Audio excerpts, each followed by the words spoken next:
আমেরিকার গোয়েন্দা সংস্থা যারা আছে তারা রিপোর্ট দিচ্ছে, আর আপনি রিপোর্ট মানবেন না? মানে কাজ হয়ে গেলে তখন মানবেন। তারা জানাতে চাচ্ছে যে আগস্টের 5 তারিখের আগে দেশে মানব 100 জনের মাত্র 15 জন মানুষ কোরআনের বিধান কায়েম হোক এটা চাই। মাত্র 15 জন। কত? 100 জনের জবান খোলেন না কেন? 100 জনের। কিন্তু জানুয়ারি মাস থেকে 1 তারিখ থেকে আরম্ভ হয়েছে, এখন রিপোর্ট পাওয়া যাচ্ছে এই দেশে 100 জনের 58 জন মানুষ চাচ্ছে কোরআনের বিধানে দেশে কায়েম হোক। গতকাল আমিরে জামাত ডক্টর শফিকুর রহমান ছিলেন রাকিব, বরিশাল, একজন হিন্দু। ওনার আগে দেখলাম বক্তব্য দিচ্ছে, কি হালদার যেন নাম, হিন্দু নেতা। সে জানাতে চায় এটা যে এই দেশে জামাত হেফাজত এদের হাতে সংখ্যালঘু যারা আছে কোনোদিন নির্যাতনের শিকার হয়নি, নির্যাতনের শিকার হওয়ার সম্ভাবনা নেই। সুতরাং এদের কাছে যেহেতু কোরআন শরীফ আছে, কোরআন শরীফ এদের কাছে নেই, সুতরাং আমরা চাই এই দেশে কোরআনের বিধান কায়েম হোক, তাহলে আমরা নিরাপদে থাকতে পারব। আপনি কারে কি বোঝাবেন? তারা সব বুঝে ফেলেছে। এই জন্য বিজয়ের যে ধারাবাহিকতা আমি 9টা পেয়েছি, তার ভেতরে প্রথম এই মানুষকে দেখবেন দলে দলে পালে পালে ইসলামে আসতেছে। আমরা তো কিছুই বলি না, মানুষ এমনি আসতেছে। ও হিন্দু বেটার জীবনে আমি কোনোদিন দাওয়াত দিয়েছি? ওর বিবেকের তাড়নায় চলে আসছে। ও দেখতে পাচ্ছে যে 54 বছর তো দেখলাম। কে কথা বলে না কেন? বাবা চালিয়েছিল, স্বামী চালিয়েছিল, ভাবি চালিয়েছিল, বুবু চালিয়েছিল, চাচা 9 বছর চালিয়ে 10 বছর জেল কেটেছে, কিছুই করতে পারেনি। এখন শুধু কোরআনের নিয়ম নীতিটা বাকি আছে, এটা একটু দেখি কেমন লাগে। ওরা যেহেতু আওয়াজ তুলেছে, আর আমেরিকার মতো দেশ আন্দাজে কিছু বলার কথা না, যেহেতু রিপোর্ট দিচ্ছে তৃতীয় একটা শক্তি ঐক্যবদ্ধ হচ্ছে, আর আমরা দেখতেও পাচ্ছি কালকে আমিরে জামাত এবং শায়েখে চরমনায় যারা আছে সব এক হয়ে যায়নি। ছোটখাটো মলমালিন্য যা ছিল কালকে সব ধুয়ে মুছে শেষ হয়ে গেছে। আমরা চাই সবাই এক হোক। চর্মচোখে অন্তত যেন দেখে যেতে পারি যে 56,000 বর্গ মাইল কোরআনে কারিম দিয়ে চলছে। এটা রজব মাস। কি মাস?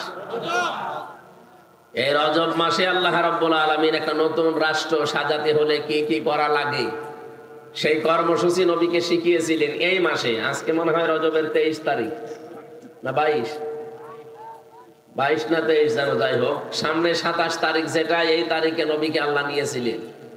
একাধারে 27টা বছর, 27 বছর তার গবেষণাগারে ল্যাবরেটরিতে বসিয়ে তিনি শিখিয়েছিলেন 14টা কর্মসূচি। আমরা কোরআনে কারিম থেকে, যেহেতু সামনে একটা সুন্দর, সুখী এবং কল্যাণময় রাষ্ট্র গঠন করতে হলে কি লাগবে, ব্যক্তি, পরিবার এবং সমাজ, রাষ্ট্রে আল্লাহর নির্দেশ কি করা লাগবে, আমরা আজকে এটা রেকর্ড হচ্ছে। শুধু এই কয়জন মানুষ আমার সামনে না, এখন আমার সামনে পুরো বাংলাদেশ বসে আছে। সুতরাং এখান থেকে যে মেসেজ দেওয়া হবে সারা বাংলাদেশে লাইভ চলছে, ছড়িয়ে যাচ্ছে।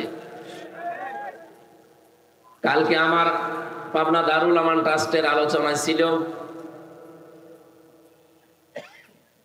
কি সমস্যা? কি পেছনে না? ওদিকে থাক, এদিকে তাকান। আমার কালকের আলোচনা ছিল ফায়দা নুকরা ফিল নাকুর, এই আয়াত থেকে গুরুত্বপূর্ণ বিষয় কালকে আমি এখান থেকে ডেলিভারি দিয়েছিলাম। আজকে আমরা নতুন একটা বিষয় কোরআন থেকে ডেলিভারি দেব ইনশাআল্লাহ।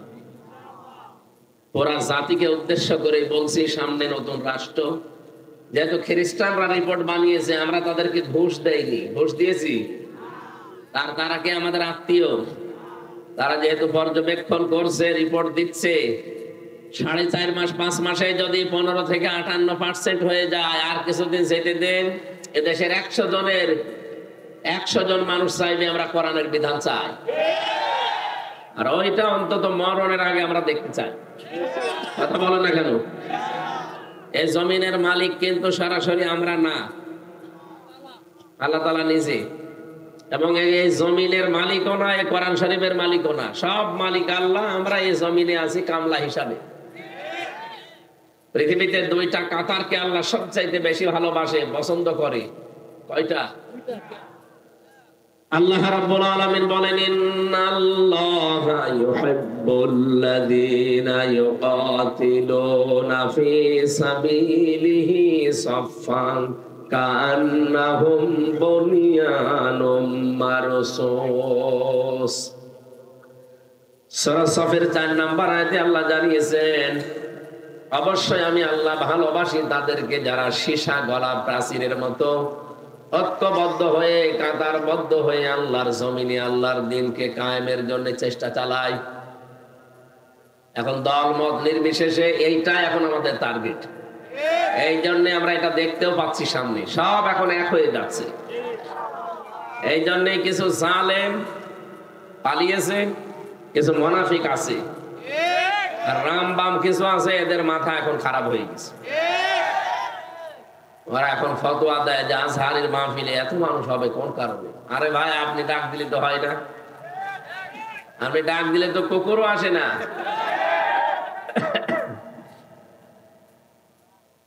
এই যে ইয়াদখুলুনা ফী দীনিল্লাহি আফওয়াজা, দলে দলে মানুষ পালে পালে ইসলামে আসবে, এটা তার একটা প্রমাণ। যেখানে 14 লাখ 15 লাখ 20 লাখ মানুষ এক জায়গায় হয়, যদি টাকা দিয়ে আনা লাগে, কত কোটি টাকা খরচ আপনি বলেন। ও আজহারের বাবা মা ও 14 বংশ বিক্রি করলেও তো একটা অনুষ্ঠান হবে না। যে 3টা 4টা অনুষ্ঠান বাংলাদেশে করা হয়েছে, 4টাতেই রেকর্ড হয়ে গেছে। আল্লামা সাইদি রহমতুল্লাহ আলাইহি ওই সময় যখন কথা বলতেন, তখন তো এরকম মিডিয়া ছিল না। এখনো মানুষ হয়তো 8-10 লাখ 20 লাখ, এখন ছাড়িয়ে যাচ্ছে।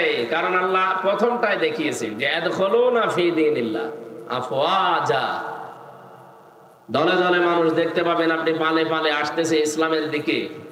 সুতরাং এই দৃশ্যটা দেখে আমাদের এখন মনে প্রাণে একটা আনন্দের সঞ্চার হচ্ছে, বিশ্বাস হচ্ছে আল্লাহ তার কথাটা আমাদের মনে হয় সামনে দেখাবে। অনুরিয়া ফিরআউনা ওয়া হামানা ও জুনুদাহুমা মিনহুম মা কানু ইয়াহজারুন। আল্লাহ বলেন, আমি অনুমাক্কিনা লাহুম ফিল আরদ, জমিনে শাসন ক্ষমতা এই মুসা নবীর অনুসারীদেরকে দিতে চাই এই কারণে, কারণ ফেরাউন তাদেরকে কোণঠাসা করে রেখেছিল। এটা হাজার হাজার বছর আগের কথা। এখন আমরা দেখতে পাই এই 53 বছরে একটা দলকে বাতিলরা কোণঠাসা করে রেখেছিল। আল্লাহ যেন ঠিক সেই দলটাকে মনন করে, এখানে মনন আছে, নুরিদু আন্না মুন্না, মানান মানে অনুগ্রহ। আল্লাহ বলেন, আমি ইচ্ছা করলাম যে একটা অনুগ্রহ করি। আলাল্লাযীনা ইসতাদআফু ফিল আরদি, ফিরআউন যাদেরকে জমিনে দুর্বল করে রেখেছিল, ফানাজআলাহুম আইম্মাতান, ওই দলকে আমি জমিনের নেতা বানিয়ে দেব। ফানাজআলাহুমুল ওয়ারিসিন, এবং তাদেরকে জমিনের উত্তরাধিকারী আমি আল্লাহ বানিয়ে দেব। ঠিক খাপের খাপ বাংলাদেশে মিলে যাচ্ছে। এখন যদি বলেন, হুজুর আমার পক্ষে বলেন না, আপনার সাথে মেলে না, আমি বলবো কি করে? আপনার সাথে মিলছে? আপনার তো মিলছে না। যাদের সাথে মেলে তাদের নাম তো বলি না, এমনি মিলে যায়। এই 53 বছর তাদেরকে বিভিন্ন ধোয়া তুলে, ভুয়া ধোয়া তুলে, কি ধোয়া? পুরা ভুয়া ধোয়া তুলে তাদেরকে আপনি জাতি থেকে আলাদা করে রেখেছিলেন। আমার জন্ম 92 সালে, আর আমারে যদি আপনি রাজাকারের তালিকায় নাম দিয়ে দে, শয়তান হাসবে না? ওই সময় আমার বাবাও হয়েছে কিনা আল্লাহ জানে। এরপরেও সে তালিকা বানিয়েছিলেন, ও তালিকা কি গাঁজা খেয়ে বানিয়েছে? জামাত শিবিরের নাম মাত্র 37 জন, তারপরেও 11 জন মরে গেছে। তারপরেও 11 জন মরে গেছে, কয়েকজন জেলে আছে, আর বাকি থাকে কয়জন? আর যারা তালিকা বানিয়েছে তারা 1060 জন।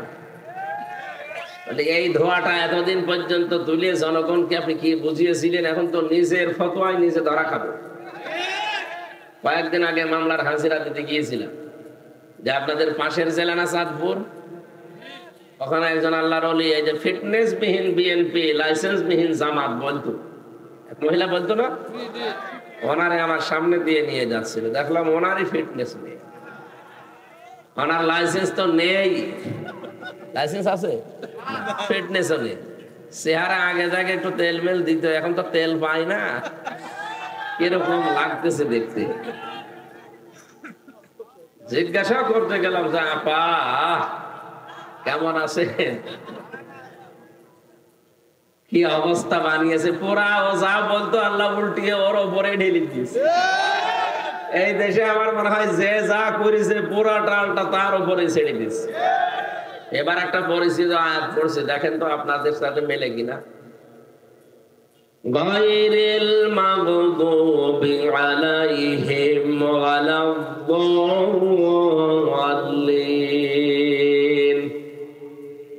এটা শুনেছেন কোনদিন?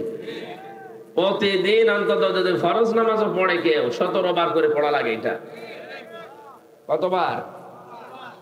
প্রতিদিন 17 বার করে আয়াতটা আল্লাহকে আপনি নিজে শোনাচ্ছেন, মনে হচ্ছে আল্লাহ শুনছে, উনি জবাব এখনই দেবে। আপনি নিজে বলেন রব্বুল আলামিন তাদের পথে আমাদেরকে চালাবে না যারা মাগদুব, যারা দল্লিন, যারা অভিশপ্ত এবং পথভ্রষ্ট। যদিও এই দুইটা শব্দ দিয়ে আমরা ইহুদি আর খ্রিস্টানদেরকে মিন করে থাকি, কেন তাদেরকে এই বরদোয়া দেওয়া হয় বলেন তো? তারা তাদের ইনজিলে তাওরাতে আমাদের নবী মুহাম্মদুর রাসূলুল্লাহর পরিচয় 1000 বারের উপরে পেয়েছে। তাদের প্রত্যেকটা নবী আমাদের নবীর সংবাদ দিয়ে গেছে, ইয়াতি মিন বাদি ইসমুহু আহমদ। প্রতিটি নবী এসে বলেছে আমার পর একজন নবী আসবে, তার নাম আহমদ। তার নাম কি? তার যে যে পরিচয় হবে সব তাদের তাওরাতে ইনজিলে লেখা ছিল।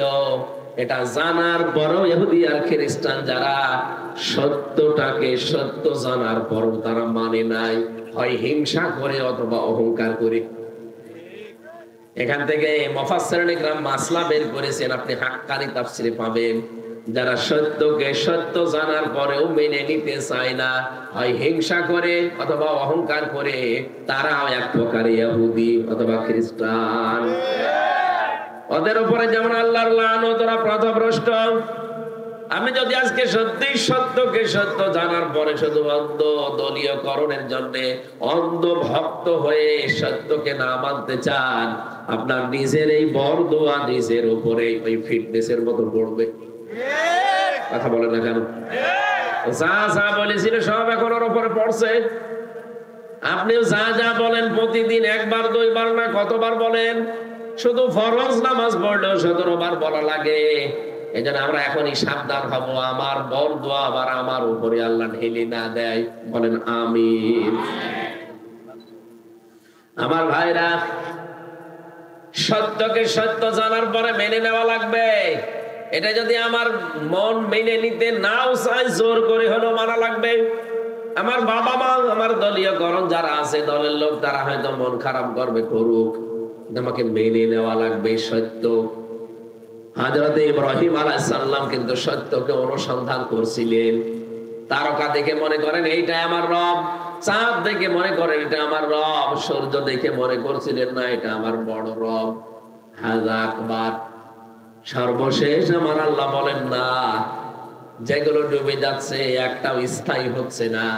তিনি জাতির লোককে ডাক দিয়ে বললেন, বারিউম মিম্মা তুশরিকুন। আমি তোমাদের থেকে মুক্ত, যাদেরকে তোমরা শিরিক বানাও, শরীক বানাও। ইন্নী ওয়াজ্জাহতু ওয়াজহিয়া লিল্লাযী ফাতারাস সামাওয়াতি ওয়াল আরদা হানিফা ওয়া মা আনা মিনাল মুশরিকিন। এই দোয়াটা কত বড় কঠিন দোয়া, আমরা জায়নামাজের দোয়া বানিয়ে চালিয়ে দিচ্ছি। অথচ এটা কত কঠিন কথা আপনি টের পেয়েছেন। অবশ্যই আমার এই চেহারা বলতে শুধু এইটাই না, আমার যত কিছু দুনিয়াতে আছে সব আজকে আমি ঘুরিয়ে দিলাম। এই ইন্নী ওয়াজ্জাহতুর ভেতরে এই চেহারা যেমন আছে, আপনার ক্ষমতা আছে, আপনার ছেলে মেয়ে আছে, আপনার প্রভাব প্রতিপত্তি আছে, আপনার জমি জায়গা আছে, যা আছে সব আমি ঘোরালাম আজকে। ফাতারাস সামাওয়াতি ওয়াল আরদা হানিফা। আসমান আর জমিনের উদ্ভাবক যিনি, আমি একনিষ্ঠভাবে তার দিকে ঘুরিয়ে আসলাম। ওয়া মা আনা মিনাল মুশরিকিন, আমি কিন্তু মুশরিক না। এই গ্যারান্টি আপনি দিয়েছেন। হযরত ইব্রাহিম আলাইহিস সালামের গ্যারান্টিটা আমাদের জাতির পিতা এমনি দেয়নি। তিনি কিন্তু খুঁজছিলেন কোনটা হক কোনটা হক, তিনি নিজে খুঁজতে খুঁজতে পেয়েছিলেন। আর আমাদের চোখে আঙ্গুল দিয়ে দেখিয়ে দেওয়া হয়, এরপরও অনেকে মানতে চায় না। হক দল কোনটা, হক পন্থী মানুষ কারা, আপনাকে আল্লাহ কিন্তু দেখিয়ে দিয়েছে। আপনি কাদের অনুসরণ করবেন সেইটাও কোরআনে কারিমে আল্লাহ দিয়েছেন সূরা ইয়াসিনে, ইত্তাবিউ মাল্লা ইয়াসআলুকুম আজরা ওয়া হুম মুহতাদুন। তোমরা সবাই মিলে অনুসরণ করো, ইত্তাবিউ বহু বছর, তোমরা সবাই মিলে অনুসরণ করো যারা তোমাদের কাছে আল্লাহর এই বাণী পৌঁছিয়ে দেয়, কিন্তু উজরত চাই না, পারিশ্রমিক চাই না। 2 নম্বরে তাদের গুণ পাওয়া যাবে অহুম মুহতাদুন, তারা হেদায়েতের উপরে আছে। বাংলাদেশের দিকে তাকান, অনেকে আমরা কোরআনে কারীম প্রচার করতে গিয়ে যারা দড় কষাকষি করি, তার প্রথম অর্থটা আমরা মিলাতে পারলাম না। 2টা গুণই আপনার ভেতরে থাকা লাগবে। 1 নম্বর, হয়তো আপনি হেদায়েতের পথে মানুষকে ডাকেন, ঠিক আছে, কিন্তু নিজে হেদায়েতের উপরে নেই। 2 নম্বরে, অনেকেই নিঃস্বার্থ ভাবে মানুষকে ডাকে, ঠিক, হেদায়েতের উপরে নিজে নেই, কিন্তু মানুষকে ডাকতেছে হেদায়েতের দিকে। 2টাই গোমরাহ।